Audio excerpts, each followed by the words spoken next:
Bonjour et bienvenue sur Radio Cessort, votre podcast quotidien dédié à la cybersécurité. Nous sommes le samedi 30 mai 2026 et j'espère que vous allez bien. Je suis Marc-Frédéric Gomez et au programme de ce Flash Info Cyber, je reviens sur quelques événements de la semaine. Perplexity ouvre le code de son scanner de chaîne d'approvisionnement Bumblebee. La CISA ajoute 2 vulnérabilités à son catalogue Kev. La première, c'est le plugin Lightspeed pour cPanel et un contournement d'authentification dans PanOS. Le CERT-FR signale de multiples vulnérabilités dans le webmail Roundcube. Le NCSC britannique publie un guide de conception pour le Zero Trust. L'escalade Nightmare Eclipse contre Microsoft se poursuit. Group IB documente la campagne de fraude Ghost Stadium. Shiny Hunter publie des données sur l'incident avec Charter Communications. Perplexity a publié en open source sous licence Apache 2.0 un outil interne baptisé Bumblebee. Il s'agit d'un scanner en lecture seule. C'est destiné au poste des développeurs sous macOS et Linux et il répond à une question extrêmement concrète lors d'un incident de chaîne d'approvisionnement. Quand un avis indique qu'un paquet donné est compromis, quelles machines l'ont effectivement sur le disque, l'outil inventorie les paquets, les extensions de navigateur, les configurations d'environnement de développement et les fichiers de réglage des outils d'intelligence artificielle. Il est totalement écrit en Go, sans aucune dépendance hors bibliothèque standard, ce qui en fait un binaire unique et statique. Il est distribuable via les solutions de gestion de flotte et Bumblebee comble l'angle mort entre les scanners de nomenclature logicielle qui couvrent les artefacts de compilation et les solutions de détection sur les terminaux, qui surveillent les processus en cours d'exécution. Il y a 3 profils de balayage qui sont prévus, une routine ciblée sur un dépôt et réponse à incident, et Perplexity l'utilise déjà en interne pour protéger les systèmes derrière son moteur, le navigateur Comet et l'agent computer. Windows n'est pas au couvert au lancement. C'est à étudier. J'ai pas eu le temps de faire un test, mais ça a l'air d'être prometteur, du moins sur le papier. Alors, le 26 mai, l'agence américaine de cybersécurité, la CISA, a inscrit à son catalogue des vulnérabilités activement exploitées. C'est le fameux Kev. La référence, la CVE 2026-48172, il s'agit d'une élévation de privilèges affectant le plugin Lightspeed pour cPanel, et selon la description retenue, la faille est exposée côté utilisateur via le plugin accessible depuis l'interface cPanel. Et il peut être détourné par n'importe quel compte cPanel pour exécuter des scripts arbitraires avec les privilèges root. Autrement dit, un simple utilisateur d'hébergement mutualisé pourrait prendre le contrôle complet du serveur sous-jacent, et donc potentiellement des autres comptes hébergés sur la même machine. L'ajout au catalogue Kev repose par définition sur des preuves d'exploitation réelles, il ne faut jamais l'oublier, et au titre de la directive opérationnelle contraignante, la BOD 2201, les agences fédérales civiles américaines doivent corriger cette vulnérabilité avant l'échéance fixée. Alors comme à son habitude, la CISA recommande fortement à toutes les organisations au-delà du périmètre fédéral de prioriser la rémédiation des entrées du catalogue dans la gestion des vulnérabilités. Bref, vous l'aurez compris. On ne réfléchit pas. On patch.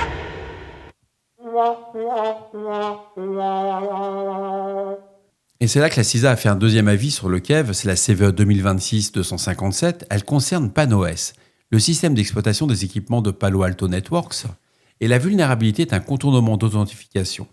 Elle va permettre à un attaquant de franchir les restrictions de sécurité et d'établir une connexion VPN non autorisée vers l'équipement. Il faut savoir que sur des passerelles exposées sur Internet, ce type de faille est particulièrement sensible, puisqu'il va ouvrir potentiellement un accès distant sans aucune information d'identification valide, et là encore l'inscription au catalogue traduit l'existence de preuves d'exploitation active, critère même d'entrée dans le Kev.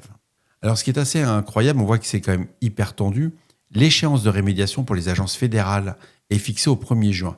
Le 29 mai, le bulletin sort, donc il y a une alerte Kev, patch management, 1er juin, ça doit être patché. Ça doit être chaud. Le CERT-FR a publié le 26 mai l'avis CERT-FR 2026 AVI 644 qui consacre de multiples vulnérabilités dans Roundcube, l'une des messageries web open source les plus déployées. Les versions concernées sont les branches antérieures à la 1.6.16 et les branches antérieures à la 1.7.1. L'éventail des risques est large.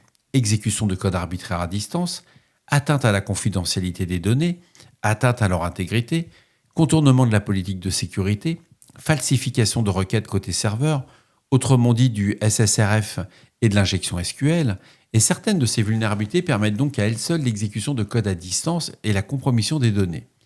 L'avis s'appuie sur le bulletin de sécurité publié par l'éditeur le 24 mai, qui accompagne les versions correctives 1.6.16 et 1.7.1. La recommandation est claire. On se réfère au bulletin de l'éditeur pour obtenir et appliquer les correctifs.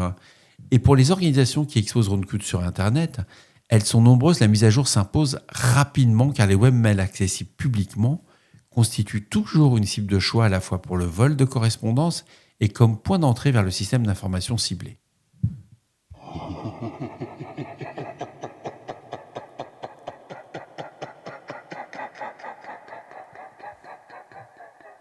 Le 27 mai, le NCSC, l'Agence britannique de cybersécurité, a mis en ligne un guide consacré à la conception d'architecture d'accès à réseau Zero Trust, le ZTNA.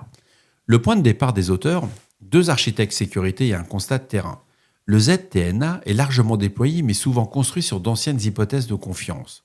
Dans bien des cas, les outils sont neufs mais l'approche sous-jacente continue de traiter la position dans le réseau comme un signal de confiance et au lieu de décisions plus fines et fondées sur le contexte, ce guide va expliquer ce qu'est réellement le ZTNA et en quoi il diffère des approches traditionnelles dites en jardin clos. En un mot, on va bétonner chaque machine. Il va détailler les prérequis organisationnels et techniques préalables à un déploiement, énoncer les exigences de conception, proposer une architecture de référence pour accéder à des applications privées et à des services en mode SaaS. Et il met en garde contre les anti-patterns les plus fréquents. Il faut savoir que le NCSC précise que ce document ne redéfinit pas le Zero Trust. Il ne va pas imposer de solution technique unique et ne doit pas servir de simple liste de vérification.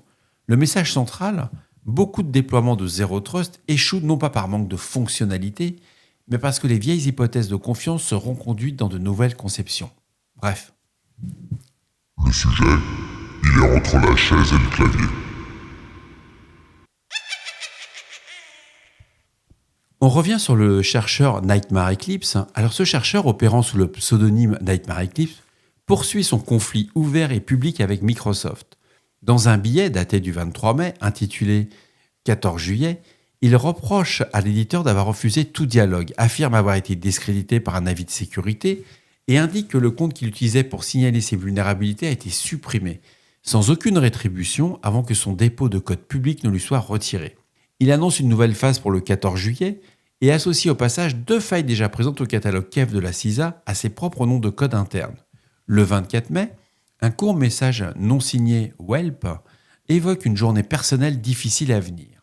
Puis le 29 mai, le billet Announcing Blitzkrieg présente une nouvelle faille attribuée à un collaborateur qui briserait les garanties offertes par Secure Boot sans en constituer un contournement complet et qui surtout contournerait entièrement BitLocker. La divulgation est annoncée pour le courant du mois de juin et à ce stade, il s'agit de revendications publiques non confirmées par l'éditeur et les équipes qui s'appuient sur le chiffrement de disques de démarrage sécurisé ont tout intérêt à suivre ce dossier de près.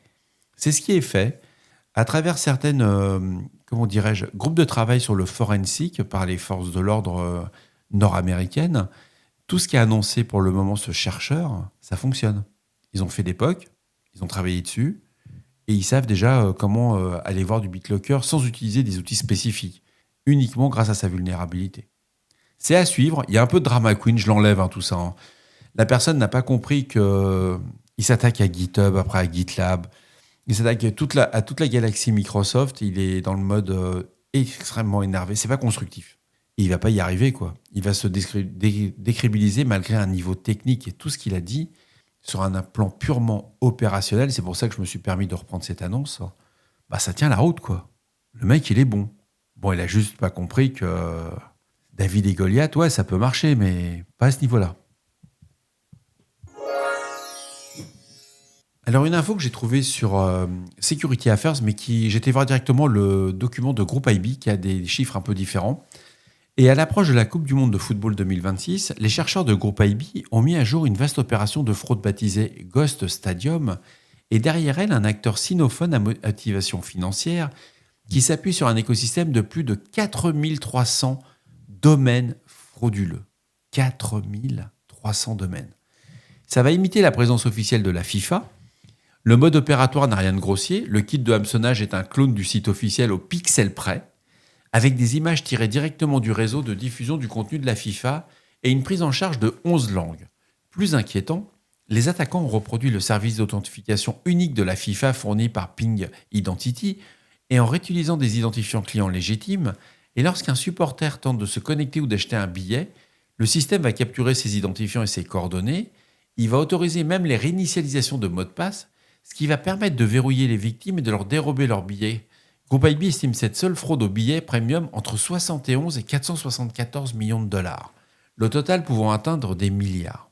3 autres groupes et un marché du hameçonnage en tant que service ont été identifiés, et plus de 2500 couples d'identifiants FIFA valides circulent déjà, issus d'infections par logiciel des infostealers.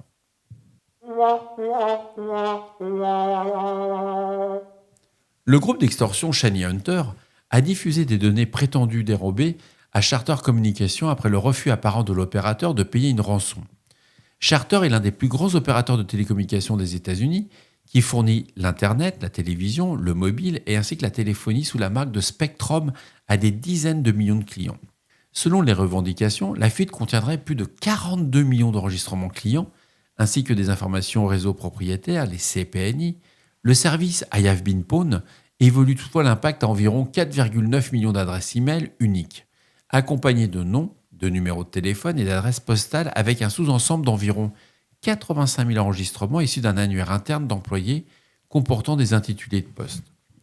De son côté, Charter Communications confirme l'incident, indique avoir activé ses procédures de sécurité et coopéré avec les autorités, mais affirme qu'aucune donnée personnelle sensible ni information réseau propriétaire n'a été exfiltrée. L'incident touchant des systèmes liés aux ventes, Shiny Hunter est rattaché à la mouvance The Com, et ce groupe privilégie l'ingénierie sociale, en particulier le hameçonnage vocal, pour accéder à des plateformes SaaS comme Salesforce, Okta ou Microsoft 365, et a récemment visé de nombreuses grandes organisations. Et ben voilà, ce 655e épisode s'achève ici. Je vous souhaite un très bon week-end. J'espère que vous avez profité de cette journée moins chaude pour la majorité d'entre nous. Prenez soin de vous. On ne réfléchit pas, on patch. Et on se retrouve très bientôt. Au revoir.